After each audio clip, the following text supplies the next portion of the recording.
Zia orphanage trust দুর্নীতি মামলায় ৫ বছরের কারাদণ্ডে দণ্ডিত হয়ে বিএনপি চেয়ারপারসন কারাগারে যান গেল বছরের ৮ই ফেব্রুয়ারি। এরপর ওই বছরের ২৯শে অক্টোবর জিয়া চ্যারিটেবল ট্রাস্ট মামলায় ৭ বছরের জেল হয় বেগম জিয়ার। পরের দিন ৩০শে অক্টোবর অরফানেজ ট্রাস্ট মামলার আপিলে হাইকোর্ট সাজা বাড়িয়ে ১০ বছরের কারাদণ্ড দেন বেগম জিয়াকে।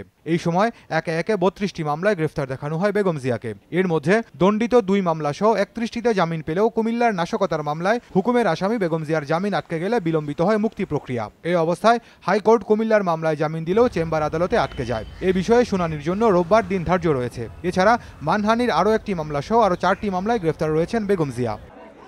এ অবস্থায় গেল সপ্তাহে চিকিৎসার জন্য বঙ্গবন্ধু শেখ মুজিব মেডিকেল বিশ্ববিদ্যালয় হাসপাতালে ভর্তি করা হয় বেগম জিয়াকে। মূলত এর আগে থেকেই বেগম জিয়াকে চরম অসুস্থ দাবি করে তার মুক্তি চাইছিলেন বিএনপি নেতারা। এ অবস্থায় রোববার এ ব্যাপারে মুখ খুললেন স্বরাষ্ট্রমন্ত্রী। প্যারোলে মুক্তি পেতে হলে তাকে একটা কজ দিয়ে, একটা কারণ দর্শিয়ে তাকে আবেদন করতে হবে। সেই আবেদনটি আমাদের কাছে এখনো আসেনি।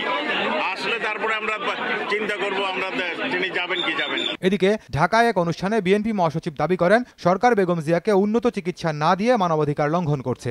ঐক্যবদ্ধ আন্দোলনের মাধ্যমে বেগম জিয়াকে মুক্ত করা হবে বলে হুঁশিয়ারি দেন তিনি। বারবার আমরা পরিস্থিতি অত্যন্ত অসুস্থ, সে অসুস্থতা এমন পর্যায়ে গেছে এখন যে তিনি হাঁটতে পারেন না, তিনি কোনো কিছু খেতে পারছেন না। তাকে এইভাবে এই যে নির্যাতন করা হচ্ছে, এই নির্যাতন আমরা মনে করি এটা মানবাধিকার বিবর্জিত।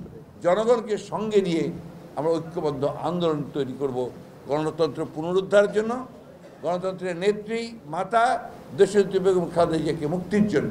এদিকে বিএনপি চেয়ারপারসনের নিঃশর্ত মুক্তির দাবিতে মিছিল করেছে স্বেচ্ছাসেবক দল। দুপুরে নয়াপল্টন কেন্দ্রীয় কার্যালয়ের সামনে মিছিলে নেতৃত্ব দেন দলের সিনিয়র যুগ্ম মহাসচিব রুহুল কবির রিজভী। মিছিলটি কার্যালয়ের সামনে থেকে শুরু হয়ে কিছু দূর এগিয়ে আবার সেখানেই শেষ হয়।